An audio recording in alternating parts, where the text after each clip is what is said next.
Hello, everyone, and welcome to the best show on the planet. You're watching the Treva Kevin Show. I know. Good morning to you, Treva, and I'm glad to morning. see you. I think you had an extra cup of coffee this morning. I tell you what, actually, I saw that you left a couple of cups in the break room. You know, the truth of the matter, I really never got started drinking. I was born this way. No, you were born a coffee drinker. No, my mother said, Kevin, you have too much energy. You do have a lot of energy. Yeah, praise the Lord. Where do you get that energy from? I don't know. I guess it was just a gift from God. I can go all day and go half the night and get up and go again. So would you call it a gift, or would you call it like... No, I call it a gift. I really do. And, you know, in my work, I'll spend time with some young lawyers and spend time with some real estate people and then go to the farm and spend time with all the farm. Well, the name of our show today, we're titling it, God is in Control. He is. And when you don't have it together, He does. And so all you have to do is trust Him. Okay. Y'all stay tuned. It's going to get real good real fast.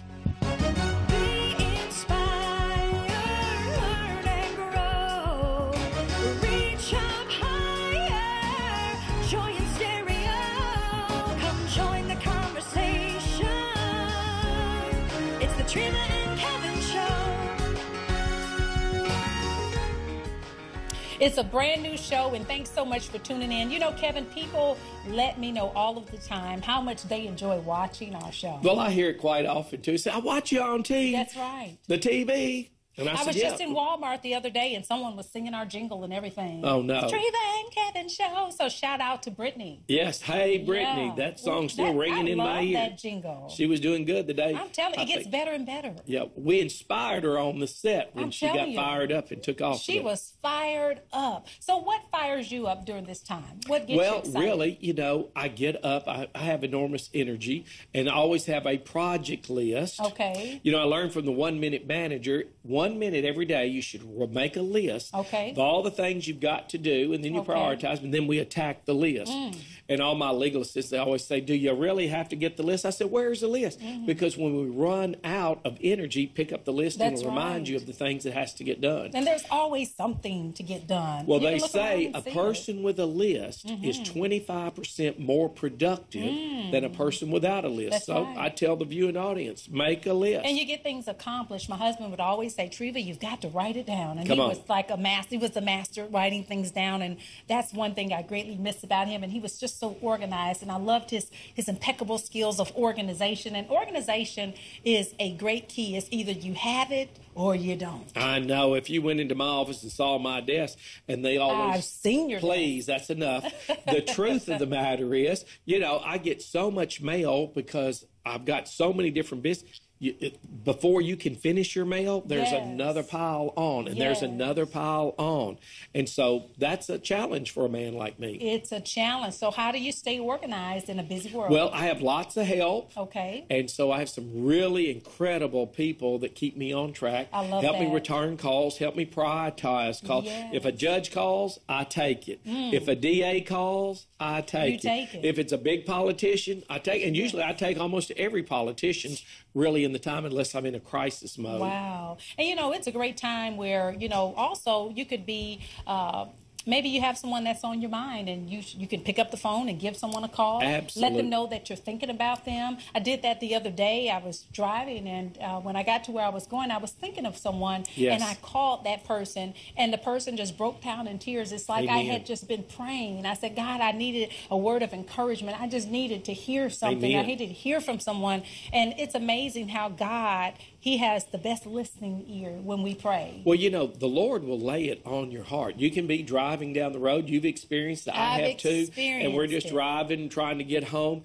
And this name, this person, this face is on you. And that's the Holy Spirit nudging us to call a Sunday school member. And so Ron and I sat down the other day, and I said, let's write everybody in the Sunday school class a card. Never underestimate the power of a card, because it'll lift you up. And, you know, I have used it many, many times. It will bring the proud to humility, and it'll bring the strong to tears, the power of a card. I'm telling you. And I've been enjoying each day, every day, my father, he gives me a call. all. And I'm grateful for our conversations that we have, and we laugh and we talk about things of old, and it's just a wonderful time and great memories. And so I want to create those moments with my children like you do with your own. Yes, yes. And really, I get so busy, and Ron and I are saying, well, did you call Kenny? Did you call Kevin Jr.? Did you call Check Kate? on them. That's and let's chit chat. And now, everybody has FaceTime. So the real world is you have no excuse not to see them watch them and observe and share. Right now, times are changing. We have a bunch of ponies and miniature horses, and they're having babies. So one of the things I love to do is send them the picture and talk to them and take a little video and share it with them about, new life and God's continuing to bless. Ooh, I love it. God is continuing to bless. Amen. So what projects are you working on while you're at home during this COVID-19? Are you staying organized? Are you working on that basement? Are you doing a little remodeling? Last week I started a painting project. Please. And I'm telling you, I was pretty good. Really? I've got some skills. So I told the kids, I said, next week, we're going to do a little bit more. And so I've actually discovered something enjoyable. Well, I'm glad to hear that. If you can train Robin, spending time as a lawyer, one thing that we all say, you're going to spend time with your children. Yes. You can choose it in a positive manner. That's right. Or you can spend time with them when it's a negative situation. Yes. But you will spend time with your children. You will. That's right. And I find it enjoyable. Well, it's a blessing. Make use of the time. They're home. Yep. They're home from school. They're working on their schoolwork, but make use of the time.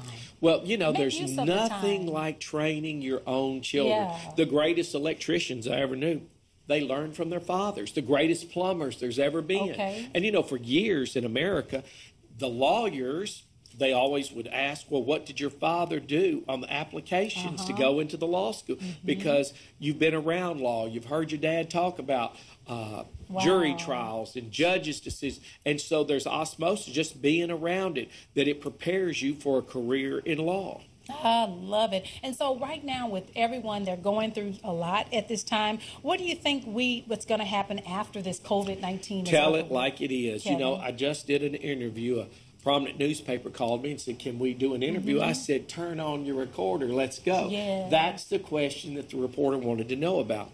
So I can postulate. When you hear the word postulate, what does that mean? It's assume without evidence. There is going to be a rash of domestic violence. There's going to be criminal charges. And say, Kevin, how are you saying that? Because when money gets tight, people are going to start doing things to try to provide for their families, and that's going to affect the entire environment. Now, guess what? The courts have been closed, so there's a backlog, and it's going to flow like you've never seen. And we anticipate people have lost both jobs, so you have very few options, and bankruptcy is one of those options. File a Chapter 7, wipe out all the debt, or file a Chapter 13, keep your home and cars and reduce your payments for a period of like 5 years, and then you make this hurdle. We are people of faith. We are people of optimism. So we're going to break through, and many times we need just a little help. Now, what else we anticipate, some of the businesses that have been there have been on the fringe going into this crisis, so they may not survive, and then they may have to consider their financial options with bankruptcy too. So there'll be people that can't pay their leases, and there'll be broken leases, and people move back in with their family, and they say, good gracious, I know why I wanted my children to move out. I didn't think that there would be that much disrespect in the home. And it's like, you never say the word never. I'll never do this. I'll never do that. Because in the time of crises, truly, you never know what one person will ever do. I heard one of the lawyers say yesterday, he said, it's survival of the fittest, Mr. Kennedy. Survival of the fittest. Yes. All right. Well, we must take a break, Kevin. It's great to talk to you. We're going to come back with more. God is in control. We'll be right back after this.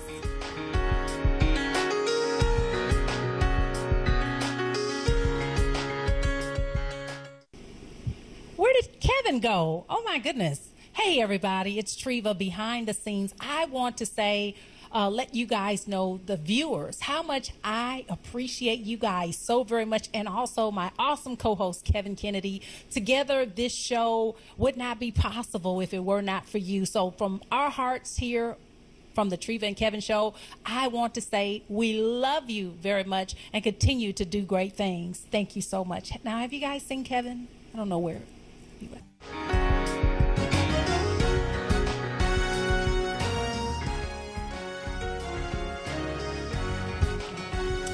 You know, I've had the privilege of doing a lot of closing arguments and opening statements over my career as a lawyer.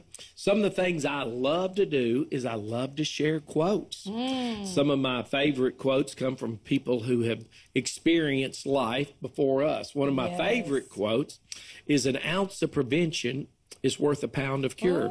And that was by Benjamin Franklin. So as I've looked over the years, there's so much wisdom in those quotes. And so you say, well, what does that really mean? It means that we should try to prepare and not have these calamities that a prudent person could see coming. One of the great philosophers also said, he said, I got two doctors. I've got a right leg and a left leg. He said, use them often. And, you know, when I hear that, they say there is no wealth unless you have health. So what that really means is people like you and I should make health a priority in our lives. And so when I go to prepare for an opening statement, I wrote an article once that was in the American Journal of Trial Advocacy. In that, they said, well, what was your secret? I'd won many, many jury trials in a row, and I would share the Bible. You know, you will reap what you sow. Do you believe that, Treva? Oh, yeah, that's the word. How about the man, he who lives by the sword will die by the sword. Will die by the sword. So all those scriptures have been true my entire life. That's why I love to think about them, ponder them, share them, implement them in my life with my conversations with young lawyers. It becomes a part of our life. It's ingrained within us. It's who we are. It's the fiber that has who we are today because of that. And when you think about the word that your grandmother taught you, and the words that your mother taught you and your father, all of those things are ingrained within us. Train up a child in the way that he should go, and when he is old, he'll not depart from it. And that's what's happening right now. So when we think about the goodness of God and all of the great things that he's done for us, it just goes back to our good old upbringing and our parents and what they taught us. I was blessed in many ways as a businessman. My assistant used to say, well, Kevin, you know, you're stronger than 10 lawyers on a good day. I said, how do you see it? They said, well, you can generate more clients than 10 lawyers. You can generate more money and more cases and more enthusiasm. You can generate more wins. And when I went back and I thought about that, I thought, well, Kevin, really, what did you use as a secret foundation? And the secret was the Bible. The greatest business book that has ever been written, Treva, is the Bible. And so if you really want to say, reap what you sow, you and I should sow a life of kindness and generosity and mercy. And then in our hour of need, that's what we'll reap. Now, Treva, let's go one more step. Let's sow a life of deceit. Being a con person, being a liar and a cheat. Hello, come in. If you believe the Bible is true, you will reap that someday. And you know, it's never by accident or coincidence even that you're watching this show. You're watching the show because there is a great message in this in store for you today. And we just want every heart to be encouraged today. Now, I want to play a game with Kevin. Please. And let's talk about... She's been playing games with me ever since I met her. Stop it. Let's get to know Kevin Kennedy. So... I'm going to ask you a few questions. I might be embarrassed to be answered. You didn't give me any pre-taping, pre-recording, or pre-suggestions here. Okay, so let's do this. So are you a better talker, or are you a better dancer? A better speaker or a better dancer? Oh, my goodness, Tree. Well, you know, I won Dancing with the Stars. Then you have to ask me one. No, really? Yeah, I won the All-Star. Oh, my goodness. I forgot. That was slick, wasn't it? Yeah. So was I a better speaker? My mother said, Kevin, you were born with a gift of gab. I said better speaker or talker. I'm just giving you what my mother said. Oh, okay. That's right. Now, were we talking about you, Treva? I've seen your dancing. I've heard you speaking. You're real good. She is real good. But you're the best dancer. You've been trained by the best, Treva. No. Yes, it is. No. Treva and I have this unique thing that even we can quote the scriptures and we'll go to some of these presentations. We've been MCs at different churches. Yes. And the one thing, we'll get a little dance going on. We have to have some enthusiasm. We have to have a little bit. And move the crowd. That's right. You know, one of the lawyers, a district attorney, told me one time, he said, Kevin, I know your secret. I said, well, just tell it. He said, Kevin, what you do, you take people to the emotional level And then he said, then you close them. And I said, well, that's pretty good. I never thought about it like that. Okay. And but it's pretty true. So I had the gift of gab. I like to talk. I talk too much. Well, and it's a gift. It's a gift. They said at the church, said, Kevin, you talk too much. You're going to talk yourself into trouble. And I said, well, that's probably true, and I'll probably talk myself out of trouble, too. Okay. So are you a early riser in the morning? Well, I answer that question with this. All the multimillionaires that Kevin Kennedy ever knew, the self-made multimillionaires, were all early risers. And one of my friends that was born one of 9 in his family, they never owned a car.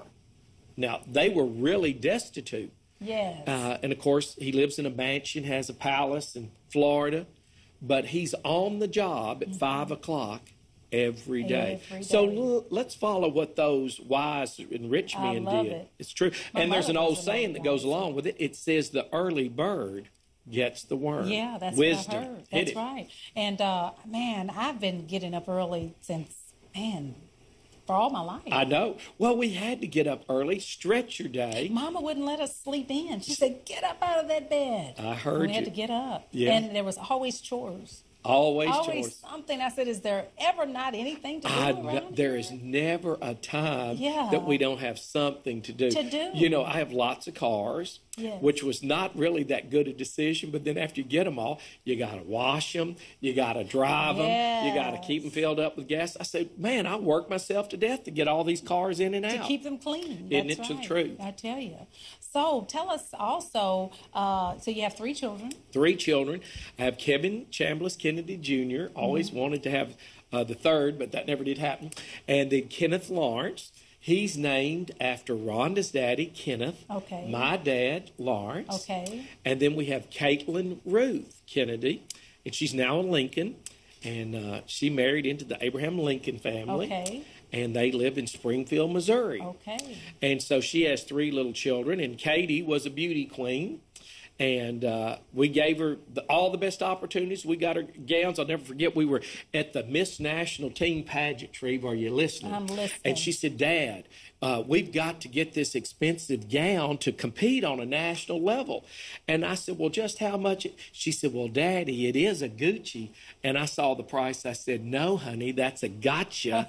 They hurt me, but she did win. So what price can you put on that? That's right. It was like my son. He says, Mom, I'll go to the prom if you get me those Gucci shoes. And he ended up going to the prom. Yeah. But a great investment in our children. I have, there's Robert Jr., and he's now 24. He'll be 25 this year. And he's a veteran and a newlywed. And then there's my son, Tevin. He's in college, enrolled at Austin Peay State University. And then I have my 16-year-old, and we're teaching her right now how to drive. Please. So we've been out, and Robin's a pretty good driver, I must admit. So I'm grateful that she has the tenacity and the energy to want to do it, because sometimes you just don't feel like driving. But I said, you're going to be busy. When you get behind that wheel, Mama has a lot of things for you to do. So she has been really preparing herself to be a great driver. Amen. Yeah. How old were you when you started driving? 16. I was about 16 too. Yeah, I don't want to ride with you though. I've ridden with her. No, you're out of time, Tree. We're out of time. Let me tell you, you drive so slow. We were downtown Nashville. You were going like 10 miles an hour. Don't tell it. I said, oh my gosh, the people were blowing and stuff. I do remember that. Wow. I was daydreaming. Oh my goodness. All right, we're out of time. We'll be back with more The Treva and Kevin Show. Stay tuned.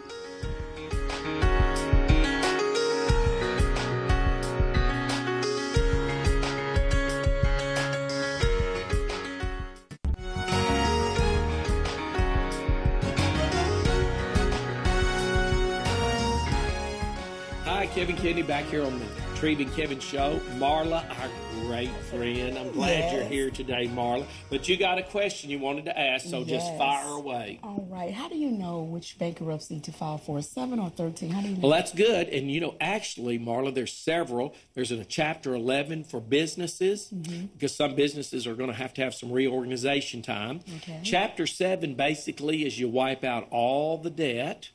Chapter 13 is where we can't qualify for a Chapter 7. Perhaps you make too much money and you don't have that much debt.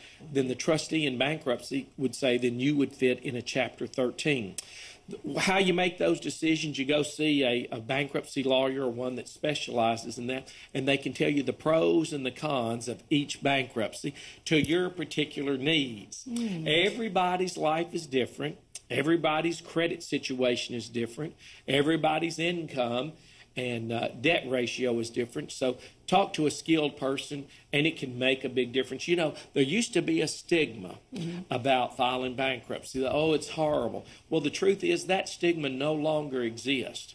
The truth is a prudent person, a reasonable person, will go seek those options. Okay. All God right. bless you. Thank well, you. we're out of time. Love seeing you today. Glad to be here. Stay tuned. All right.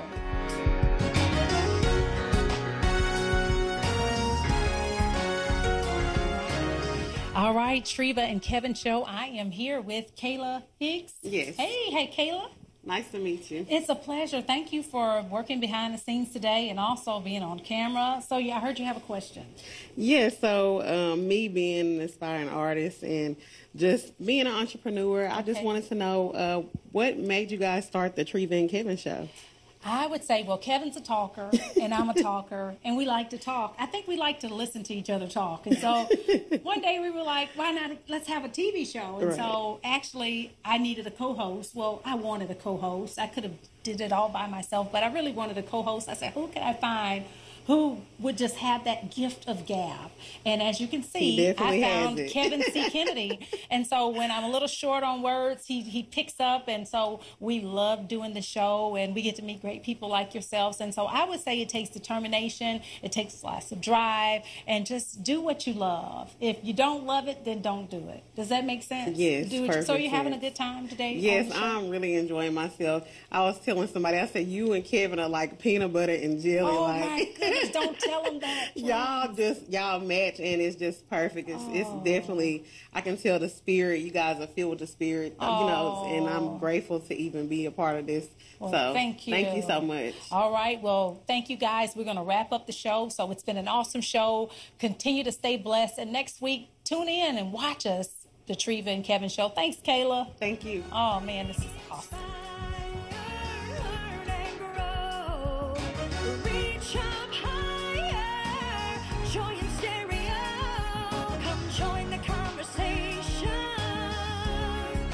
Treva and Kevin.